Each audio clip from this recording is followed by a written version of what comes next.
board workshop of the Board of Trustees of the McAllen Independent School District will be held Tuesday, April 15th, 2025, beginning at 5:30 p.m. at the Dr. Ricardo Chapa Boardroom Administration Building of the McAllen Independent School District, 2000 North 23rd Street, McAllen, Texas, 78501. At this meeting, there may be discussion by the board on the items and subjects listed as follows. 1, call the meeting to order. I have done so at 5:31 p.m. Apologize for the delay. Item number 2, public comments. We have none tonight. And item 3, 2025-2026 fourth budget workshop. Item submitted by Lorena Garcia. Dr. Gutierrez. Yes, Madam President and Board of Trustees, TA and Board Policy CE Local require districts to prepare a budget of anticipated expenditures and revenues before the June 19th and approved by the board by June 30th. This afternoon, we have Ms. Luz Cadena, TASB, Texas Association of School Boards, Senior HR and Compensation Consultant, presenting on the pay maintenance for MISD, and then Ms. Lorena Garcia, our Deputy Superintendent for Business and Operations, will present the fourth budget workshop for the 25-26 budget year. We have items 3A, presentation by Texas Association of School Boards, TASB, pay maintenance report, market peers 2024-2025, teachers and librarians, salary plan comparison 2024-25, administrative professionals and admin, education and admin, management salary plan 2024-2025, and that's a comparison. Paraprofessional salary plan comparison 2024-2025, auxiliary salary plan comparison 24-25, police salary plan comparisons 24-25, cost summary, and items 3B, presentation by McAllen ISD, TASB recommendations on stipends, TASB recommendations on substitute pay, TASB recommendations on pay scales, budget goals, inflation and school funding, expenditure trend monitoring, truth in taxation and budget timeline, Senate Bill 2, 2023, and Senate Bill 4, 2025, tax rate historical trends, tax rates comparisons, 2 parts of the tax rate, M&O rate breakdown, Tier 1 and Tier 2, Tier 2 golden and copper pennies explained, and legislative updates. And the floor is? We begin with Ms. Luz Cadena, our TASB consultant. That will be going over the compensation plan or the proposed compensation plan for the 25-26 school year. So let me turn it over to Ms. Cadena. Okay, thank you very much. Good evening, Madam President, board members, and Dr. Gutierrez. Thank you for having me here this evening. I will provide an overview of the overall market position for the district, and we'll walk through some of the recommendations based on that. Briefly, I am going to start with just the process. There is this process where we begin with our kickoff discussion with administration, where we identify objectives of the pay study. We discuss some of the concerns, and we collect the pay data. Now, keep in mind that the cost models and projections are based on a snapshot of time that when we receive the data. And so we know that there's always movement in school districts, but we have to work within that data point of when we receive the data. We also gathered the market comparisons based on those peers that we have identified, and we will cover those shortly. We analyze the data by matching the district jobs to our survey jobs and use that as the basis for the market comparisons. We also adjust the structures. We realign the structures based on where you are to market and as needed. And we provide you some cost models based on what I've just provided to you.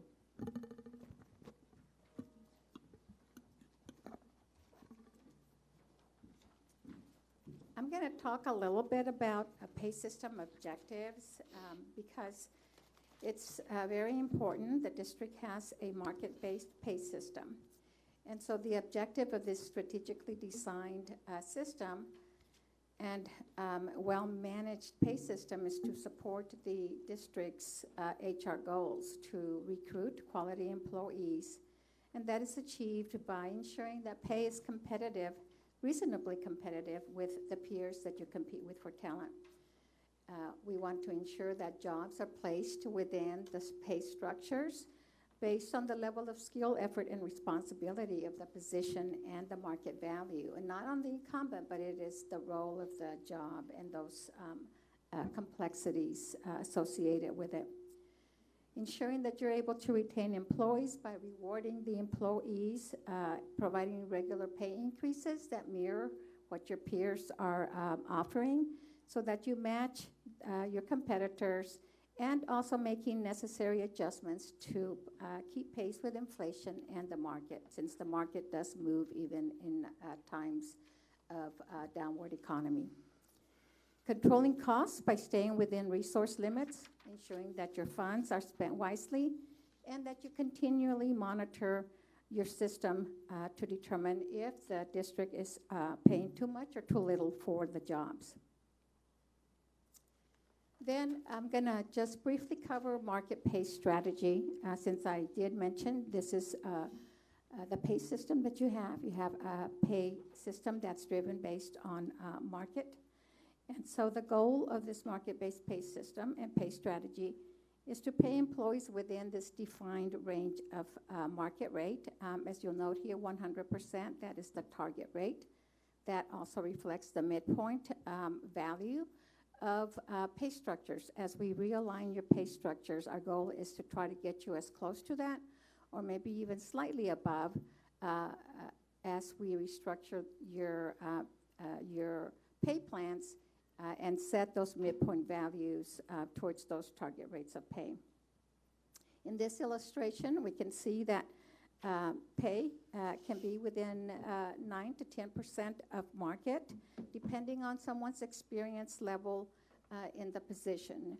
The important thing is to not overreact sometimes when we see the market comparisons and know what the trends are and the reason behind why someone may be paid low or someone may be paid high. Let me see what happened. I think I lost.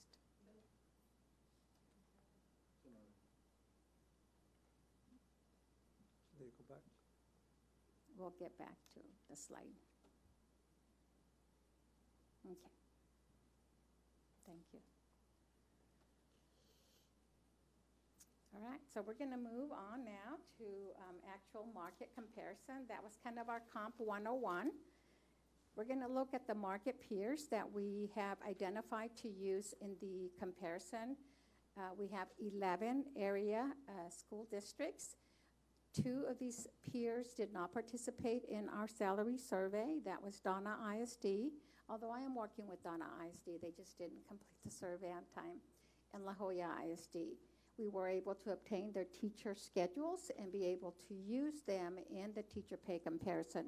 But for the other non-teaching groups, we do not have their pay data. But as you can see, you have sufficient peer districts to have a robust data of comparison for the exempt and the non-exempt jobs. We also use third-party salary surveys that we purchase, and we actually combine the survey data from these surveys and into the local or the school survey data that we use. And we do this particularly for jobs that we know are commonly found outside of education, such as your technology jobs, such as your police jobs, such as your maintenance positions. We know that you not only compete with other school districts, but you're also competing with other employers in your area. The next slide here, this is your teacher market graph. What this slide shows is the district's teacher schedule at each of the 5-year surveyed points compared to the market median value. And that's the market median of those 11 peers that we identified. We use the market median value because it's not influenced by the extreme highs or extreme lows in a set of data points. And you can see that the district right now, the current schedule is below the market median values, with the starting salary having the widest gap when we look at this line here of the teacher schedule compared to the market median values. The actual percentage and dollar values we have on this table, where we see that the teacher starting pay is at 98% or 2% below market. In dollar amount, that is $1,000 less than the market median.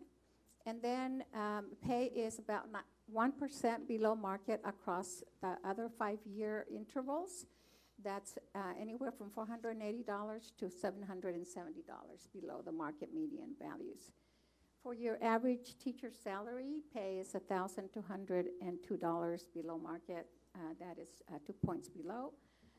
Just to note that sometimes the average salary is influenced by the experience level of the teachers within the district as well. We also looked at the teaching area stipends. You can see here the district's stipend amounts compared to the median stipend values. And then you can see the count of those districts that reported the stipend. Across each one of these categories that we surveyed, the district's stipend values are below the market median values, and we do have some recommendations for some improvements in these areas. We also looked at how pay compares for your other pay groups. We divide the pay groups into subcategories for ease of analysis. For your administrative, you have administrative education and administrative management. And we group the jobs under this central administration category. These are mostly the director levels and above.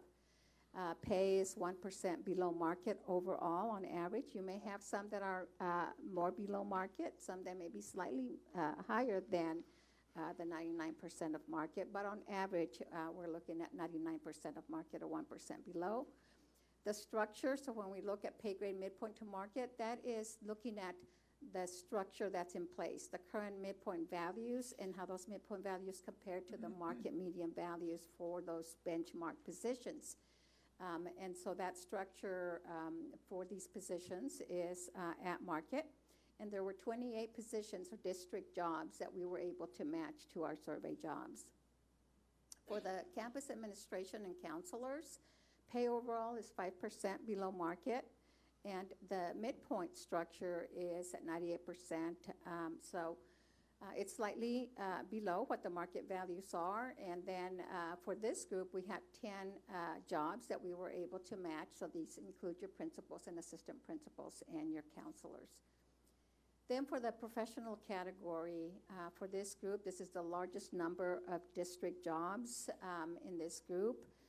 In this group, we can see as far as the jobs that are included, our accountant, instructional coordinator, instructional coach, your related services, special ed, professional type positions. So within this category here, pay is at 96%, 4% below, and then the structure is at 99% or 1% below.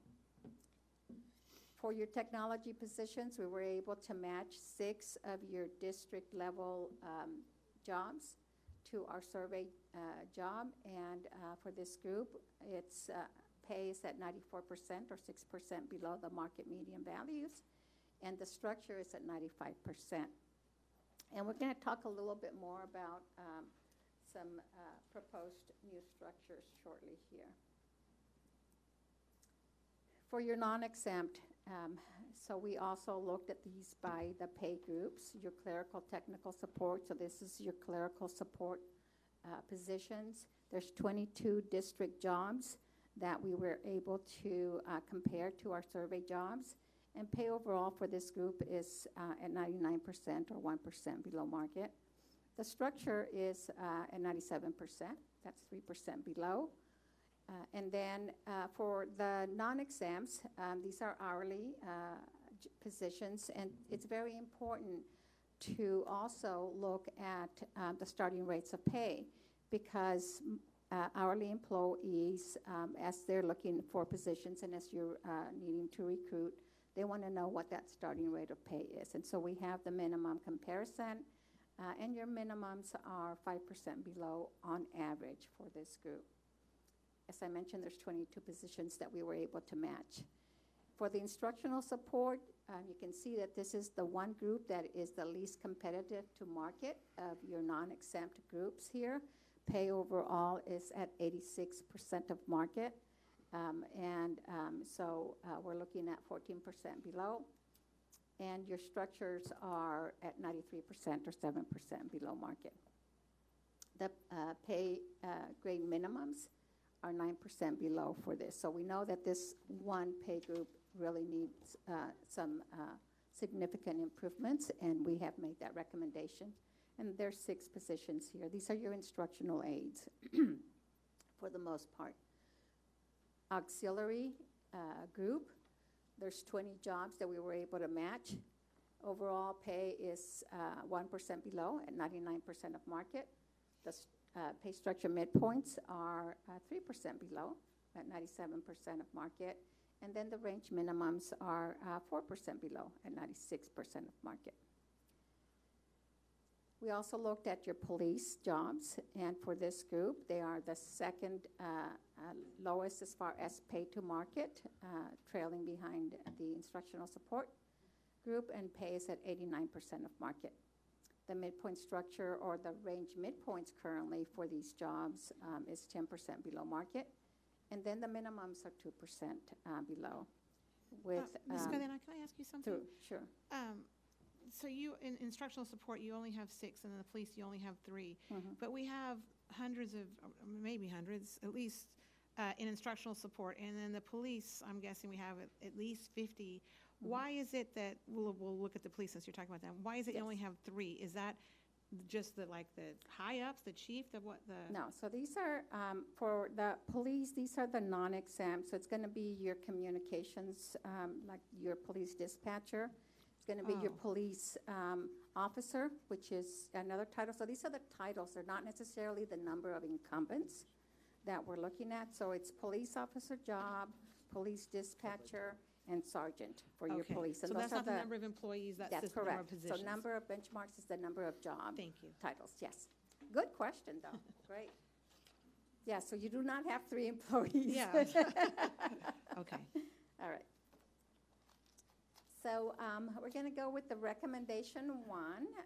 And so this recommendation is really to move forward with, at the appropriate time, the proposed pay structures that have improved starting salaries. And we will look at some of those improved starting salaries shortly. Midpoints that have been aligned with market. So as we were going through that market comparison, I talked about the structures, and sometimes the structures were below market. We're reconnecting or recommending that structure midpoint be reconnected to those market values. And then new market competitive police and technology pay structures. We have recommended realignment of some positions based on market and their job roles. For the administrative education plan, we are recommending realignment of the for the prevention intervention specialist position. The family treatment program supervisor, there is a title change. Currently, you have manager. We're recommending that the title be changed to supervisor. And then athletic trainer is another job that we're recommending realignment. And then special ed supervisor, the current title is manager, and we're recommending that title change. That's for the administrative education pay plan.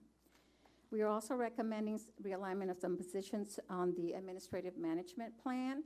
And this is to align the jobs based on that career progression where these jobs fall. And that is your chief of HR, moving that job from the administrator education to the administrative management, since you've got the directors of HR within that administrative management as well, and that job fits within that group of positions, given its job role. And then chief financial officer as well, moving that up a pay grade. So those are the ones on the administrative management pay plan. For your instructional support, we are recommending that you also realign or move up in pay grade the special ed early childhood and the special ed self-contained positions, as you were able to see when I was presenting the market comparison. Instructional aid pay is low, and so we're trying to make some improvement in the pay, particularly for these most challenging roles where sometimes it's very difficult to be able to recruit and even retain staff in these high needs areas.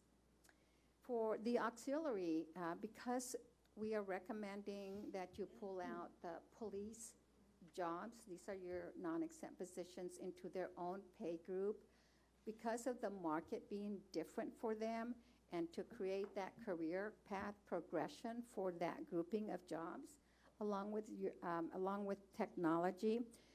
Because we've pulled out police positions from the auxiliary, that helped us realign many of the skilled trades positions and a few of the other jobs within that structure to place them in a more competitive pay range based on their job role.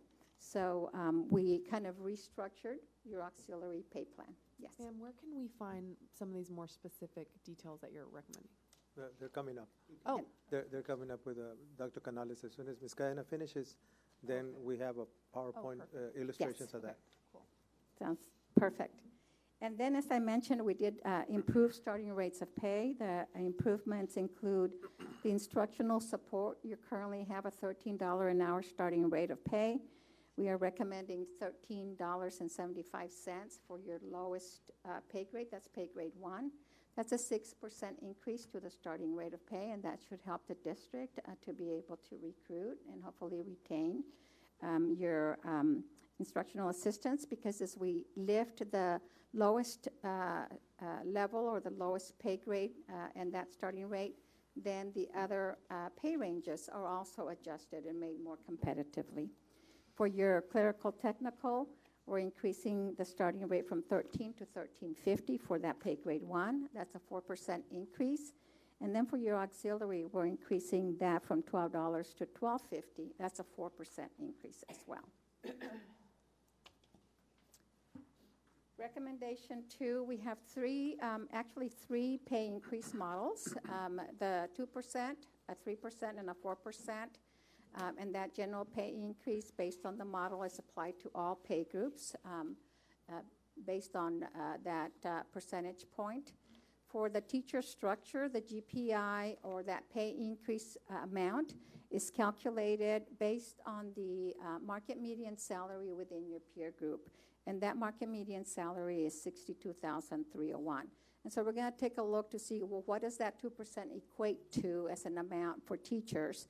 And how do we arrive at that amount? And that's, 2% times this market median salary of $62,301. And then similarly for Model 2, the 3% and the 4% is calculated based on that market median salary. And then for the other pay groups, the pay increase is calculated as a percentage of the employee's pay grade midpoint. This is what a 2% model for teacher pay would look like. You'll see the dotted green line sitting right above the blue line. As you recall, that blue line, that's the market median value. And that's current market. We know that market is going to move. So while this positions you a little bit above where that current market median value is, depending on what other area school districts do, that that position within the market may shift. But that's the proposed Model 1. And then you can see that in Model 1, what this equates to is a $1,250 increase for teachers, with those additional adjustments at the proposed 25-26 teacher schedule, years 5 through 11. And that's to bring up that 5-year market position where teacher pay kind of dipped a little bit relative to where that market median was. And so we just want to align the proposed teacher pay more competitively at these particularly 5-year benchmark, and then creating a separation between those experience differentials. And you can see the amounts. The amounts are not significantly large, but they help improve the teacher pay. For the 3% model, you can see the improved market position with this model, with that dotted green line sitting right above the current market median comparison line, and then you can see your current teacher schedule at each of those 5-year intervals. The 3% pay increase equates to $1,870 for all continuing teachers. And here we have a few more additional adjustments. The additional adjustments are to ensure that teacher pay is at least 2% above the current market position at each of the 5-year intervals beginning with year 5, bringing your starting pay to $55,500. That's 1% above current market. Then the 4% model, of course, this is the strongest, and you can see that pay would be significantly much more competitive relative to the current market median value line. And then this amount equates to $2,500 for 4% based on that median teacher salary in your market. And then similar to the 3% model, we have those additional adjustments.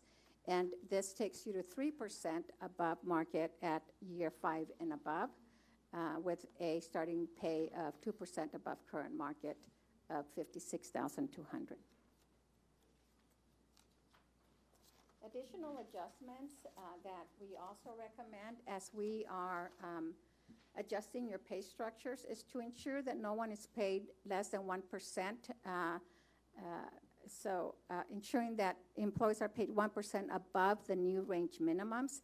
So if the general pay increase is not enough to get someone's pay to 1% above the proposed new range minimum, then an adjustment kicks in to ensure that 1% above minimum placement.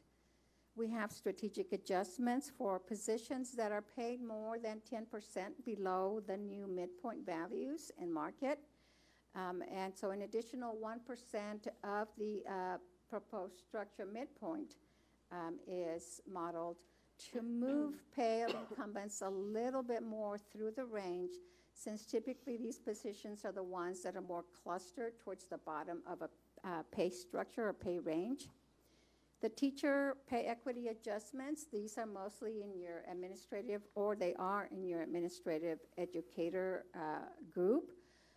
And these are adjustments to ensure that individuals in those educator career path positions, such as your counselors, such as your DIAGs, such as your instructional coordinators, that their pay is no less than what it would be based on a teacher daily rate, based on teacher daily rate and their experience.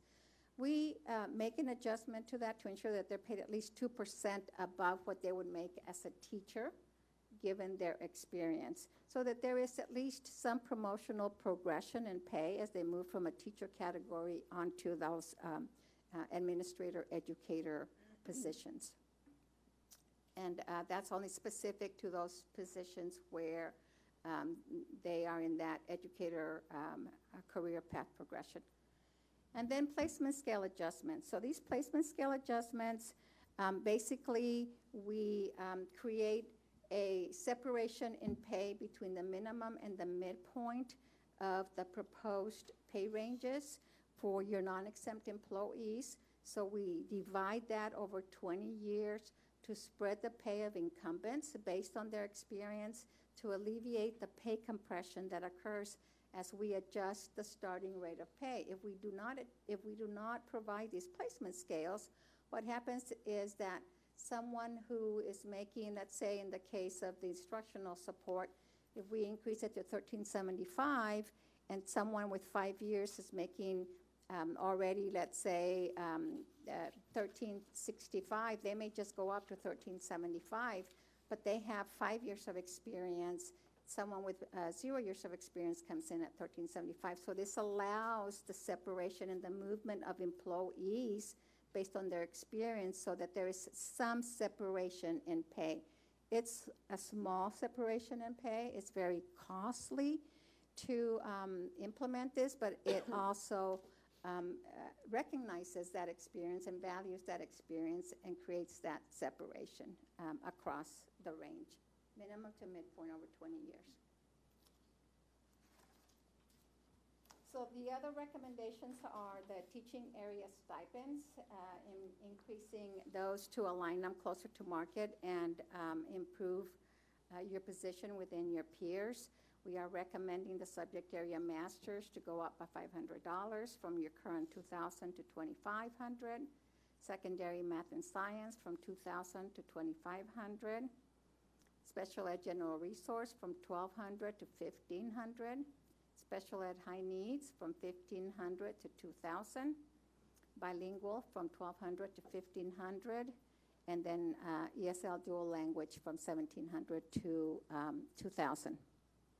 The cost to implement these is $347,300, and this cost is included in the cost models that we're going to be looking at shortly here, as well as all of the other adjustments that I've just talked about. So the costs are going to reflect everything that I've walked through as far as all those adjustments that I just covered. We also are recommending that the district make some improvement in their teacher substitute rates. The non-degreed, increasing that by $5 to $90 a day. This is to align with what that market median values, or maybe they may be a little bit lower, but at least improving those substitute rates some. The short-term degree non-certified, increasing it by $5 to $115. Short-term certified increased by $10 to $135. The long-term degree non-certified, increasing that to $125. I think we're increasing that by $5 to $125. And then long-term certified increased by $10 to $145. These, as far as the cost associated with them, it's based on the substitutes that you're going to need, depending on whether they're non-degreed or degreed, the vacancies. So it's kind of very it's more challenging to get to a cost, and so the cost for these improvements are not in my cost models, but they may be in additional costs as the budget cycle moves on through the district process here. Yeah, this we felt here was important to definitely do with the substitutes to increase their sub pay. We know we have a lot of great subs in our district, and sometimes you have that long term that you really need them. So this is one model that we're definitely looking at for sure to help increase this to retain our substitute staff members. And I want to add that all these proposed increases that Ms. Cadena is covering, Dr. Canales will show you the comparison with other districts so that you'll see that we're trying just to align ourselves with surrounding districts with all of these proposed increases that we're considering for this coming year. So you'll see it in a little bit in a comparison format with other districts and where we are going to be with our proposed recommendations. So you'll get a better picture in a little bit. And then we are recommending that you include the $1,200 stipend that you're paying to your police officers who serve as K-9 handlers. They're hourly employees. We're recommending that you roll that, since that is, roll it into their base pay, since that is their job, the K-9 police officer, and then pay them for the hours that they're spending taking care of the police dog, grooming, feeding, and other related activities. As I mentioned, the stipend would be rolled into the salary, so nothing's being taken away. This would just become part of their pay and hourly rate calculation for overtime purposes as well as we move forward. So we're at the cost models here, and we can see that the 2% model, we are looking at the general pay increase amount. You can see that it's a little over $3.4 million for the increase across all of the pay groups that we have identified. The adjustments, the adjustment cost is almost $1.2 million. It's $1,184,753. And these are the adjustments that I mentioned: adjustments to the range minimums, the placement scale adjustments, the teacher equity adjustments, the strategic adjustments. It encompasses all those adjustments that we've mentioned. So the total estimated cost increase is a little over $4.6 million. That's a 2.8% increase to your current payroll budget. And then for Model 3, this is $5.1 plus million increase for the general pay increase, a little over $1 million for the adjustments, for a total of $6.2 million plus. That's a 3.8% increase to your current payroll budget. And then lastly, for the 4%, this is shy of $7 million for the general pay increase, $932,000 for the adjustments. As the general pay increase goes up, the cost for the adjustments began to come down, as you can see in this 4% model, because the adjustments are not, the amount and the size of the adjustments are less as that general pay increase is higher. And so the total here is 7.8 million plus. This is a 4.7 increase to your current payroll budget. Please note that these cost estimates are of a snapshot in time. They are base pay only. They don't reflect fringe benefits. They don't reflect health care costs. They don't reflect stipends. They don't reflect overtime. So it's base pay of the current number of employees in their jobs and the proposed increase. So this is the end of my presentation, and if you have any questions, let me know. I know that Dr. Canales and Lorena will have quite a bit more information in addition to this to supplement this presentation. Turn over to the Dr. Canales. Thank you. Dr. Canales, we're going to Yeah. turn it over to you. Thank you so much for that presentation. Thank you, Ms. Cadena. And now Dr. Canales will start going over the charts and comparison so that you can see how our recommendations came about by looking at some data and comparing ourselves with the market or surrounding districts. So go ahead, Dr. Canales, and this takes us to the next part of the PowerPoint. Okay, so here's a part here on our stipends, right? So if you look at our master's degree here, you look at secondary math, for example. These are all the districts that are, like what Luz went over, what is counted there. So from Brownsville all the way through Wesco. You have secondary math stipends there. So McAllen ISD is at 2,000. The market is at 2,500, so we're looking at increasing that by 500. So if you look at all the bottom numbers there, that'll kind of tell you where we're at and what the difference is. So give an example again, you look at secondary science, currently we're at $2,000. With our peer group, everybody else is at $2,500. So we're looking at increasing that as well by $500, so that we're with our market group across our other districts as well. On the next slide here, we do have our comparisons as well for our teacher incentive comparisons and other stipends too, dealing with department chairs. So if you look at our department chair stipends there across the board there, we're looking at increasing our department chair or grade level for elementary schools. Currently, we are at $400. We're looking at increasing that to $600. So it's an increase of $225 per semester as a difference there. And if you could tell it, the other ones, why no recommendation there is because we are within the median or better than in comparison to the surrounding. Correction. We're looking at that data there. We're looking at all benchmarks as well. So right there, we're in comparison with everybody else in that area, or definitely higher in some areas as well. That's a good point. Here's a substitute pay one, right, that we discussed earlier, that Luz went over with us. It's just in a different format. So if you look at our non-degreed substitutes there, we're recommending a $5 increase. The difference between other groups is $8. So that'll put us right at 95. If you look at our short-term degree non-certified, currently we're at 110. We want to bring that up to recommending to 115. The current average also is 115 there. If you look at our short-term certified, we're at 125. We want to increase that by $10 to be within closer to our group, right? So we're within $18 there, so at 135. And then for the long-term degree non-certified, 125 there.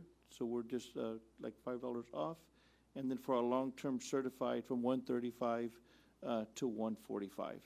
So there's some recommendations that we do have in order to keep our substitutes and other staff members there as well. Dr. Canales, on our substitutes, I'm aware that other districts take out their Social Security, and we don't here in McAllen ISD. Is that something that we could look into so that people could get their 40 quarters and so they'd be more encouraged to come and substitute here in McAllen ISD?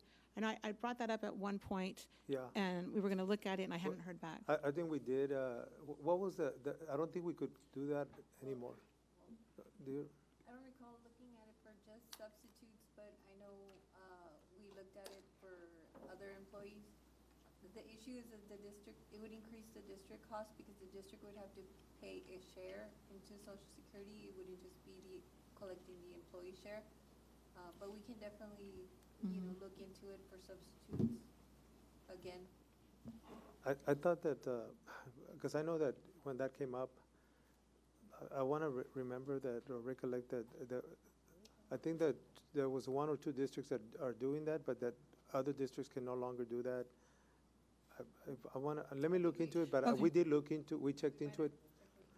Yeah, and I don't think we can do that anymore. I think they did it in the past, like another school, I want to say they did that, and they can't go back that way, so once you're in, you can't, I guess, opt out anymore of that. Okay. And I know we have to pay that other Social Security And part it may as be well. more costly because of But we that. can check for you and get you that information for sure. Okay. But we did check on it. Okay. I know there was there was some type of do you know, Luz, by any chance on that question? Or it might be they don't want the pay increase, but they want the Social Security taken out, and then that would be our pay increase, right? We would pay that and take their Social Security out. I don't know. I've just heard that that's, people want to make their 40 quarters, and so that's why they're not coming to us. So there was, at one time, if districts opted out of Social Security and into TRS, that they would not be able to opt back into Social Security. I don't recall if that has been changed. There's been a lot of changes, but there was something that was related to the initial position of the district, whether they opt into it or opt out of it. And there's only a handful of districts right. that are actually paying Social Security or taking Social Security, and I think it's less than that handful that I'm Yeah. aware of. Yes, that's what, we had checked on that. It's because we're TRS versus social, and there was some restrictions on that, and we're on TRS. But we did check on it. Okay. And I just want to add on this substitute proposed recommendations. Last year, we went up a little bit. This year, we're going up a little more. We have some areas that we still need to work on, but we're trying just to catch up. Again, perhaps in years past, it wasn't kept up, and so we're trying to just catch up now with the average. So with these proposed recommendations, we're getting closer to everyone else. We still have some work to do with the long-term certified, but again, it's going to take us a little time, but we're catching up now, whereas before we were further behind, and now we're pretty much up to par with everybody else, with the exception of the last category on the long-term certified. But Yeah. we're getting there. And with our subs, I think, I want to say, Olga, we're correct, we're over 500 strong? Yes. Substitutes, so over 500 subs in our district. And every day we get new ones that want to come, so we're very fortunate that we have people that want to work in McAllen ISD, and we appreciate their service to our kiddos. My only comment is, I know that we have great substitutes on our campuses. I just wish we could get closer to the median or the average, especially on the certified and on the long term, just because they take on a huge responsibility in our classrooms at that point. So I know that we say we're catching up, but the problem is if we catch up a little bit, we set our budget way before our neighbors do, and then they come in and set their budget, and their numbers are higher, and they increase theirs. So we're never going to catch up unless we do a big jump one year. So that's my only thought. Well, we'll look at the Yes, ma'am. numbers. Remember that Look at that. we have a lot of decisions that need to be made in Austin, and so Yeah. we're waiting for that too, because this is kind of fluid, because we're going to have to see what's coming from Austin. Tomorrow's a critical day. They're going to be discussing House Bill 2 and school funding, and it's going to go to the floor, so there's going to be a lot of discussions on that. And so we're keeping up to that. I know Lorena's going to cover some of it at the latter part of the presentation. And so we will do what we can based on how much more we can get from for school funding for next year. Thank you. So here are the recommendations for the administrative education pay plan here. As you can see, if you look at, for an example, we can give you athletic trainers, right? You can look at them. Right, currently they were a pay grade 3. We're recommending they move to a pay grade 4. We're also recommending, for example, on the trainers that we move them from 205 days to 207 days. That puts them right in line with market. Currently they're at 205 to be right in line with market at 207. There's also one that we're currently looking at also rolling in their base pay, because they do get a stipend for being an athletic trainer. Right. But kind of rolling like we do with the police officers, right? Because that is their job, is doing athletic training. So rolling that into their base pay as well to make sure that conforms on that part of it. The supervisor for family treatment program, currently I think it was a manager. They do supervise individuals as well, to ensure that they do have that proper title on that side. For the one on the right over there too, you see a little arrow. That one also, you're looking at supervisor for special education. Those before were our coordinators, but they do supervise everybody else that's above them, so ensuring that they're in the right pay grade as well. And then on number 10 is deleting the chief human resource officer from that number 10, and then scaling it over to the other number 10 on the AM side. Okay. So we go to the next slide there. This is administrative management.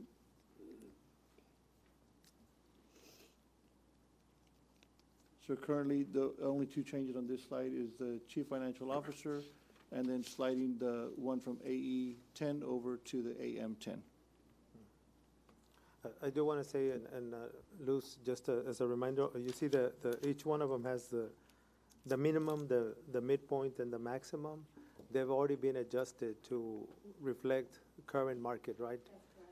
Because from this current year, they're less, and now this coming year for 25-26, those minimum, midpoint, and maximum have increased to be reflective of the market rate. All right, so just know that. Thank you, because that stumped me last year. And I remember asking a lot. Thank you so much for explaining that. Go ahead. Can I ask a question? Yes, ma'am. She had mentioned, Ms. Cadena had mentioned that the district was thinking about creating a pay structure for the police department. And so right now you have the chief here in AM, and then you have everybody else in auxiliary.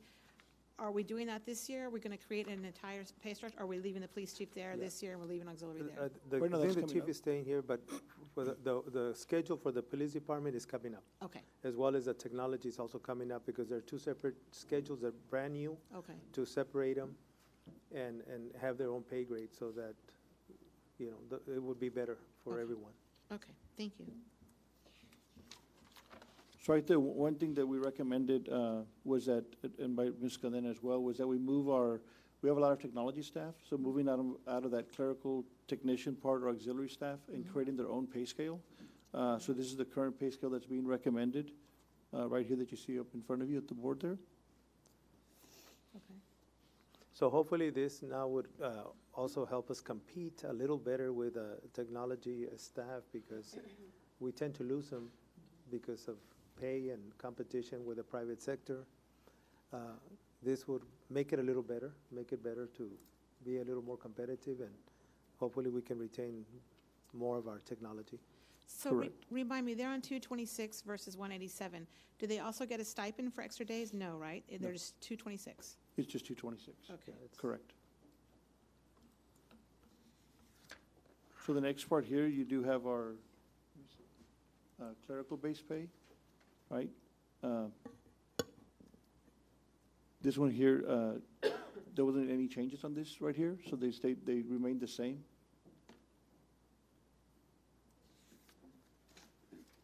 The next pay scale here is a TASB recommendation also, and this is for your instructional support plan, your pay plans there. So the ones that changed right there were the instructional special education aides and the instructional educational that deal with our students in our elementary classes, in our units there. Those are really, really hard to keep and staffed, so we're recommending that those move to a different pay grade. The level of work they do with our kids in our classrooms is definitely, not that everybody else doesn't do a lot of work, but that is a lot of work with what they do with little kids in the classroom and special needs. So we're proposing to move on to a higher pay grade 3. The So going from a instructional pay grade 2 to a pay grade 3. Next one's the auxiliary staff.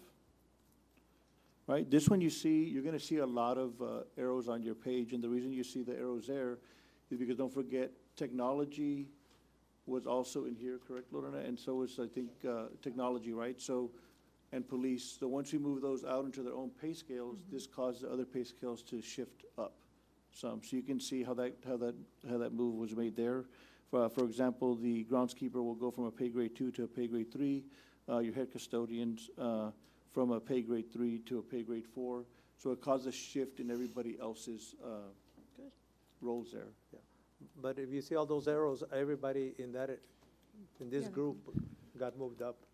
Correct. So That's good.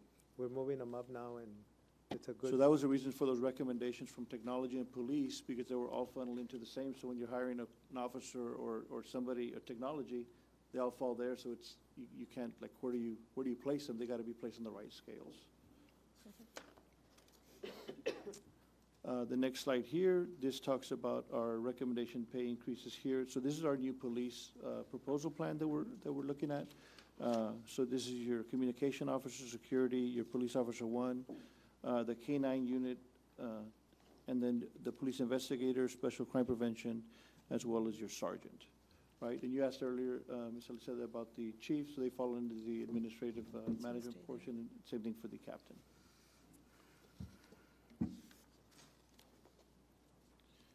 Any questions? At Lorena, this point, I'll turn it over to Lorena. Lorena, go ahead. Okay, the next part, we're gonna touch base on some of the budget information and some legislative updates. First of all, we're gonna remind everybody about our budget goals. Our priority number one is our instructional programs, our students. And also, we wanna make sure that we retain and fairly compensate our employees, and that we offer a competitive compensation plan so that we can attract new staff. We wanna also, now that we're focusing on our health plan fund balance, we wanna make sure that we maintain an affordable, sustainable employee health insurance. In a reminder of what inflation has done to impact our school funding. As you recall, there hasn't been an increase since 2019 for the basic allotment. The basic allotment is the bulk of where school districts get their funding from the state. This has been, since 2019, at $6,160 per student, while inflation has risen nearly 22.7%.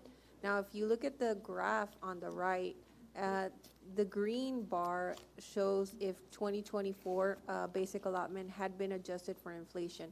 If that were the case, we would be at 7,558, which is a far cry from the 6,160 that we're at right now. Even if you look at proposals on the table right now in the legislature, for example, House Bill 2 is at 6,555, so even that does not catch us up to inflation. So what does this mean for us? We have a higher cost in our supplies, our utilities, our salary. It's a little tougher to stay competitive and retain our teachers and fund our programs. House Bill 2 committee substitute is proposing 6,555 per student. It's an increase of 395. And if it were to try to match inflation, that increase would actually be 1,398. So we're going to continue to monitor the legislature and hope that we can see those increases. While our funding source has not changed since 2019, our expenditures have. Our per student expenditure monitoring tool here that you see, it shows that back in 2020, we were spending $14,342 per student. And now in 2024, we're at $16,769. So as you can see, those costs have been rising.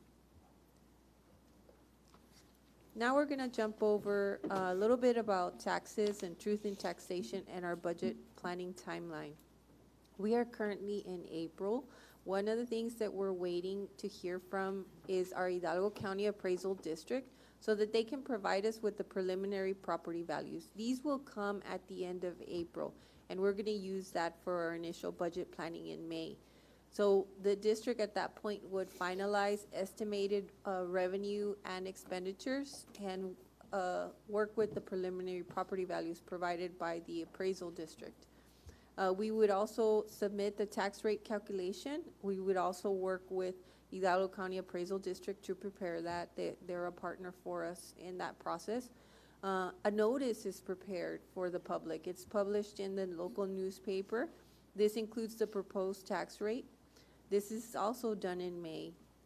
And in June is when, of course, the board would approve the budget. We would hold a public hearing allowing for community input, where we would present the proposed budget and tax rate.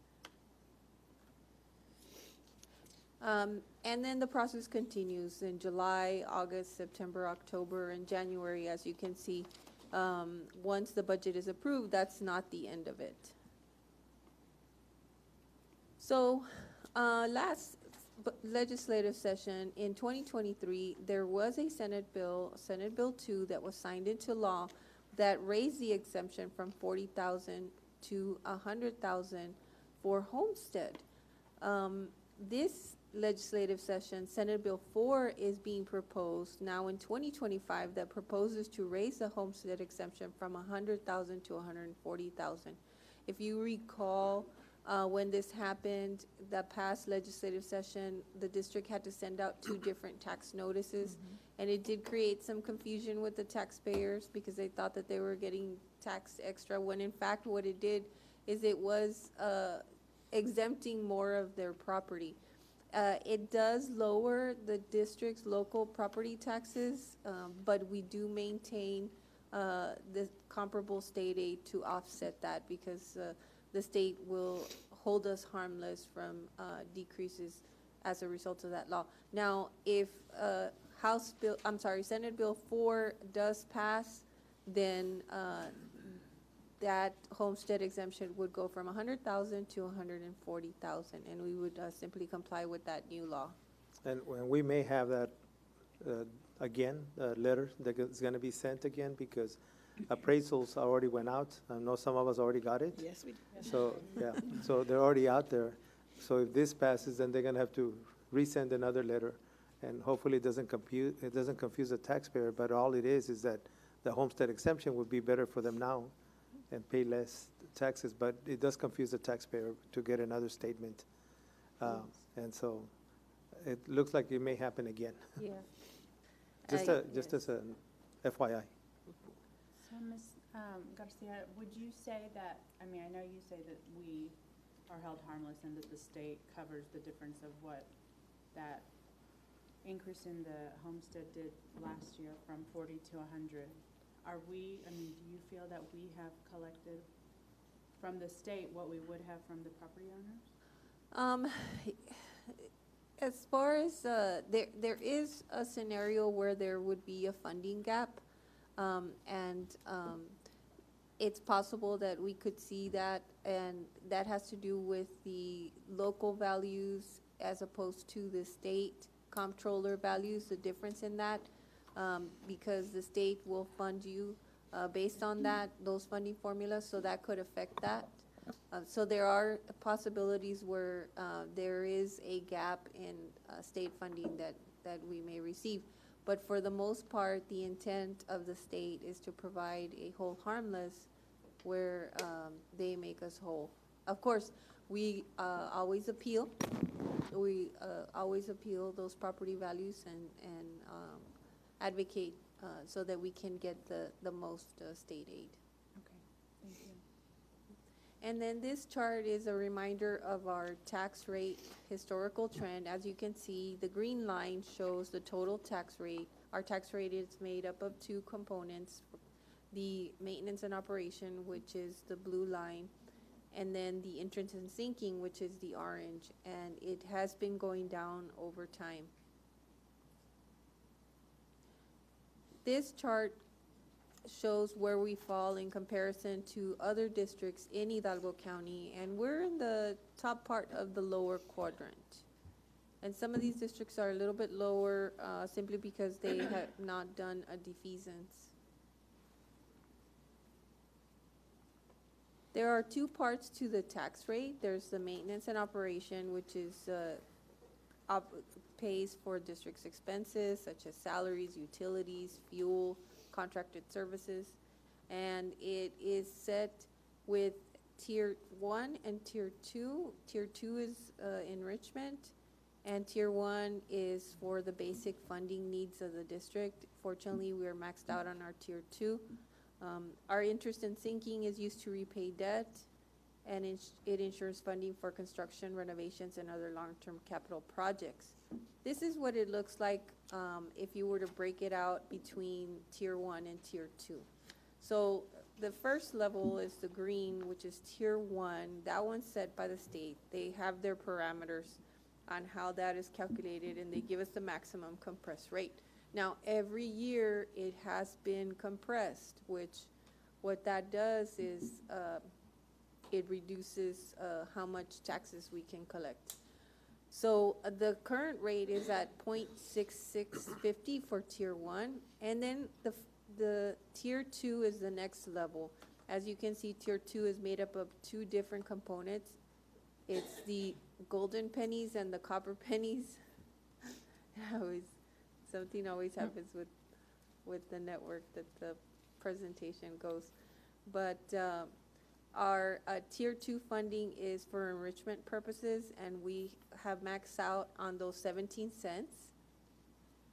So we get additional, of course, additional taxes and additional state aid for that enrichment funding. So the total tax rate is at 0.8350, which is the 0.6650 plus the 17 extra cents. So tier two, golden pennies, no voter approval is required. There's a higher state matching. Currently it generates about $129.52 per WADA. Copper pennies, is the next 9 cents. They do require voter approval, but luckily we have those 9 cents. The state matches them at a lower amount, which is at $49.28. House Bill 2 funding, when the legislature first started, they went in with the appropriations bill, and in the appropriation bill, they allocated for additional funding to increase the copper penny yield and the golden penny yield. So what they've done now in House Bill 2 is they're proposing some changes to that. They're maintaining the copper penny yield of the increase that they had allocated. However, they're redirecting the increase in the golden penny to fund some of the allotments that are in House Bill 2.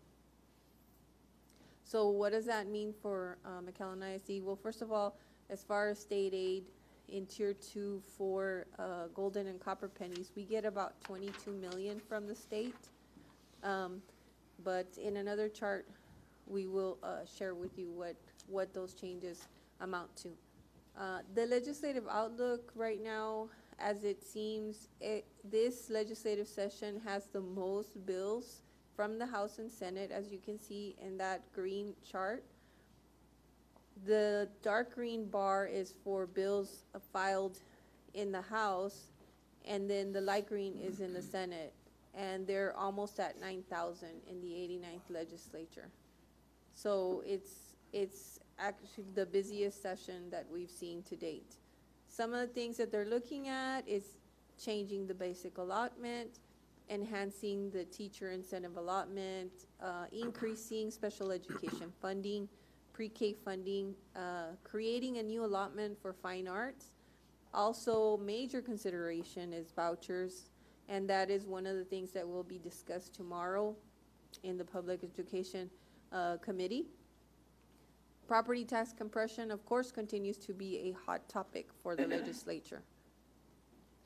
So, tier 2 funding, how does the committee substitute for House Bill 2 impact us? Well, first of all, they, instead of increasing the golden penny as they had first promised, they're going to freeze it at $129.52.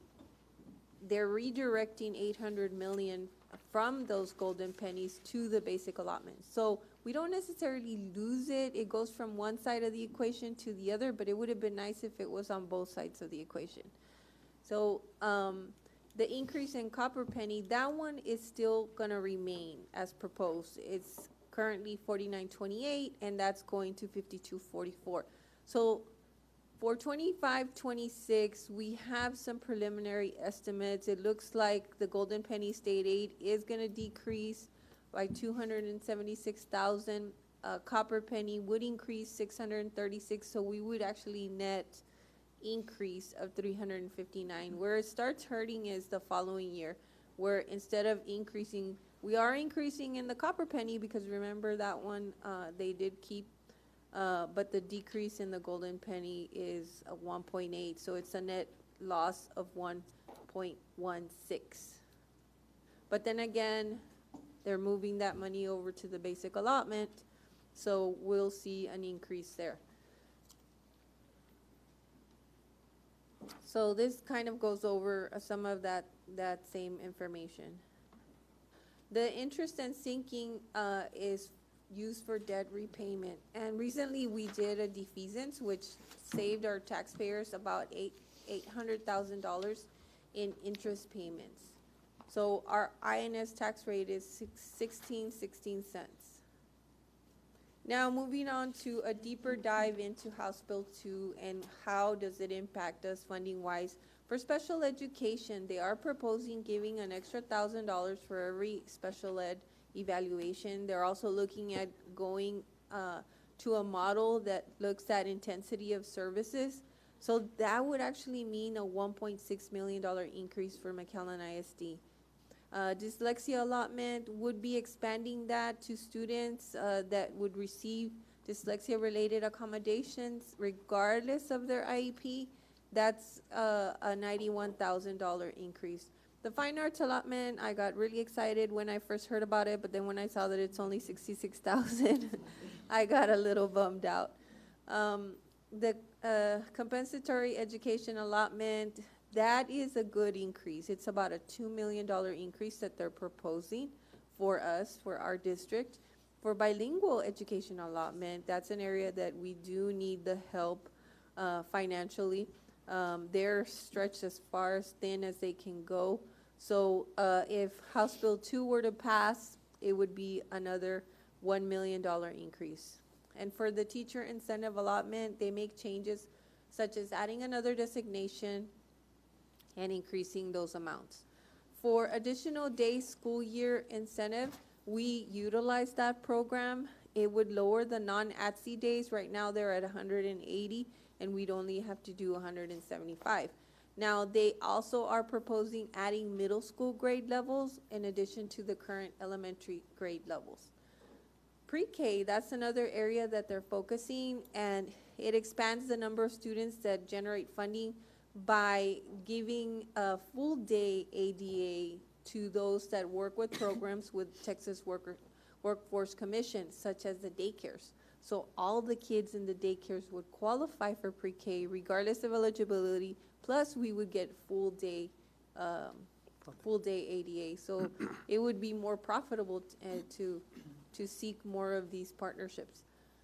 So it would also include in the eligibility list special education students. The increase to the pre-kindergarten and early childhood allotment would be $535,000. Now on to compensation. This is a major change. Currently, if there's an increase, which there hasn't been since 2019, so we haven't had to implement it, but if there is an increase in state funding, current law says that 30% of that increase must go towards compensation increase. Well, now they're proposing to change it to 40%. So 40% of the increase would need to go to compensation increases for all staff. 75% must go to teacher salary increases. And it's predicted that tomorrow they're gonna amend that to include counselors, nurses, and librarians in that group. 25% of the compensation would go to other staff. So the total gain that we have from a preliminary run that we received from Mo Casey is 14.5 million. So 40% of that is 5.8 million. 75% of that is 4.3. At 1,462 teachers, we would have to give a minimum raise of 2,977. That's not even any of the models that we talked about tonight. Not even the 4%. It's closer to 5%. It's 4.8%. Now, another thing that they're looking at is they're wanting to add back some hold harmlesses that were removed from House Bill 2. Add those back in. That would just give us even more funding. So if House Bill 2 passes, it's going to be a great year for our teachers, counselors, nurses, and librarians, because their increase will be substantial. Now, I think on the 2,977, I think that was calculated with the teacher group only. It was calculated just with the But if teacher they group. add the counselors, the nurses, and the librarians, then that may lower that a little bit. A little bit. Well, it's still. gonna lower it, but it's gonna be good. But we're also looking at maybe use some of our own funds to supplement some more. Yes. So we're gonna be looking at taking that into consideration to make it a good race. And that is all that I had for you all. If you have any questions, please let us know. Thank you. I have one question.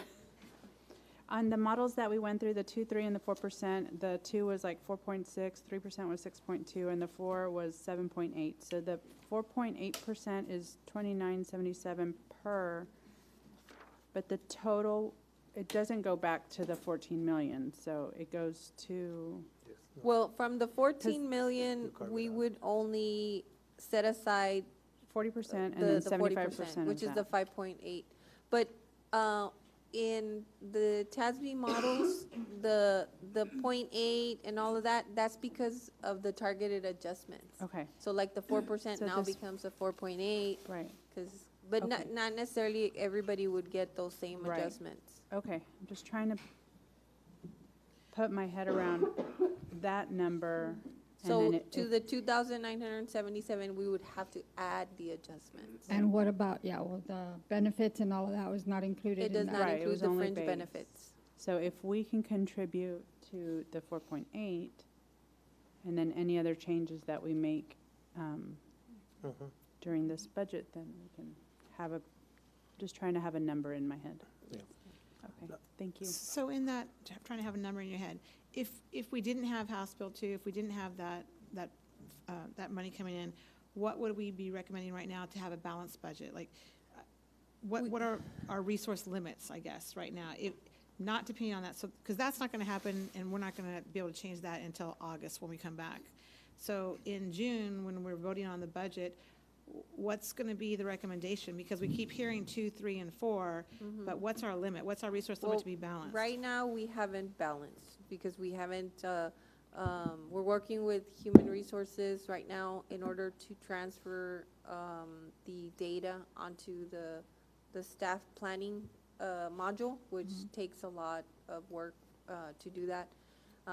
We're very close, so I'm thinking by the next budget workshop, I'll be able to more accurately answer that question. Because once we roll in all the positions, we are able to calculate like these scenarios on the live data. And then we'll have the preliminary property values, so now we can estimate revenue. Right now, it's a little early, everything is just estimates, but if we were shooting for a 4%, but I mean, whether it's a balanced budget or not, that's kind of what we were hoping Yeah. for. But we won't know that until the next budget workshop. Will we Yeah. have, Oh, no, I was just gonna say, just because we have the capital improvements in there, and then we have the. Well, we typically don't, the district hasn't in the last several years budgeted for capital improvements within the budget. They usually go in after the audit, and once the surplus is determined, then we say, oh, okay, let's allocate so much for, new construction or additions or renovations, Okay, buses. okay. Okay, No, go ahead. well, I look forward to knowing the number. Yes, and there's, of course, also potential to losing students to vouchers as well, and how would that impact? I believe it wouldn't impact us the first year, correct me if I'm wrong, It'll be Joel? very minimal. It doesn't hit us the first year, it's Yeah. not, Until it's, 2026, 2027? yes. So Yeah. like if we know a number, like 1% of our Population. population, or, just, do we have It's good to a include. number to guesstimate on a loss to Right. project going forward? Because regardless, if we do a 4% or 5%, I mean, that's annually, it's a forever Yeah. increase. And so that's, I think we need to, I think on the vouchers, they're looking at about 100,000 kids at 10,000, is that? Yeah, 100,000 So kids. if we look at it Across the region? across the state, in the The state. state. and, Oh, and the the, and the state has about 4.5 million students. And it so- doesn't start until the second year of the biennium. Yeah. Right, and so, and there's also, that's also gonna be part of the discussion tomorrow, because there's also word that they may go ahead and approve House Bill 2, the budget side, and they will go into special session only for vouchers. So vouchers may go into the summer. Probably.